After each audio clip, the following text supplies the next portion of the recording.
স্বাধীনতা দিবস উপলক্ষে শুক্রবার শিলচর ডিএসএ গ্রাউন্ডে অনুষ্ঠিত প্যারেড চলাকালীন অসহ্য গরমে বিপর্যস্ত হয়ে পড়েন বহু শিক্ষার্থী। সকালে প্রথমে সামান্য বৃষ্টি হলেও কিছুক্ষণের মধ্যেই রোদ ও আর্দ্র গরমে পরিস্থিতি বদলে যায়। দীর্ঘ সময় দাঁড়িয়ে থাকার ফলে প্রায় 15 থেকে 20 জন শিক্ষার্থী মাটিতে লুটিয়ে পড়েন। পরবর্তীতে ঘটনাস্থলে উপস্থিত হয় মেডিকেল টিম। তারা দ্রুত ছুটে গিয়ে অজ্ঞান শিক্ষার্থীদের প্রাথমিক চিকিৎসা দেয় এবং পরে আরো উন্নত চিকিৎসার জন্য হাসপাতালে পাঠায়। ব্যুরো রিপোর্ট, আমার সোনার কালীগঞ্জ। বিশ্বব্যাপী কোম্পানির সিইও 9টি অংশীদার দেশের প্রতিনিধিরা উপস্থিত ছিলেন। 2021 সালের অক্টোবরে চালু হওয়া মিশন বসুন্ধরা আসামে স্বচ্ছ এবং সম্পূর্ণ ডিজিটাল প্রক্রিয়ার মাধ্যমে বিশ্ব শর্মা মহাশয়ের প্রচেষ্টায় আরও 250 টাকা আরও অতিরিক্ত দেওয়ার ফলে আসামের কৃষকরা আজকের দিনে 2550 টাকা প্রতি কুইন্টাল ধান।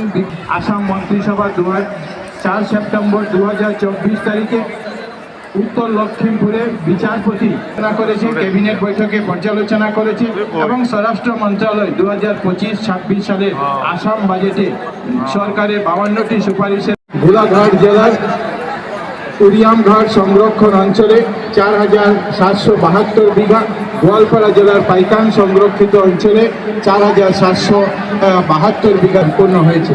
চলমান বেদখল অপসারণের লক্ষ্য যে সংরক্ষিত বন পুনরুদ্ধার করা এর জন্য গত বছর 36,412 বিঘা জমিতে 96,70,000 গাছ রোপণ করা হয়েছিল, আর যার মধ্যে থেকে এবছর আরও 14,150 আঙ্গনবাড়ি মিশন শক্তি এবং মিশন 500 মতো প্রকল্পের মাধ্যমে নারী ক্ষমতায়ন, শিশু সুরক্ষা অন্তর্ভুক্তমূলক উন্নয়নের কাজ ইতিমধ্যে এগিয়ে আসছে।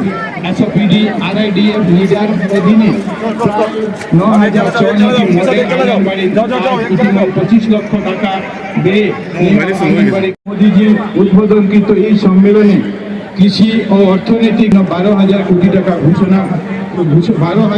টাকার ঘোষণা হয়েছে এবং 5,18,000 কোটি টাকার প্রস্তাব ইতিমধ্যে 89,000 কোটি টাকা 296টি কেন্দ্রীয় সমঝোতা হয়েছে।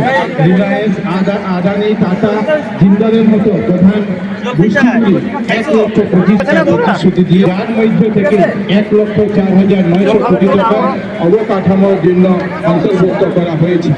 এই অনুষ্ঠানের সিনিয়র কেন্দ্রীয় মন্ত্রীরা, উত্তর পূর্বের মুখ্যমন্ত্রীরা, 66টি ভিত্তিক বিশ্বব্যাপী কোম্পানির সিইও 9টি অংশীদার দেশের প্রতিনিধিরা উপস্থিত ছিলেন। 2021 সালের অক্টোবরে চালু হওয়া মিশন বসুন্ধরা আসামে স্বচ্ছ এবং সম্পূর্ণ ডিজিটাল প্রক্রিয়ার মাধ্যমে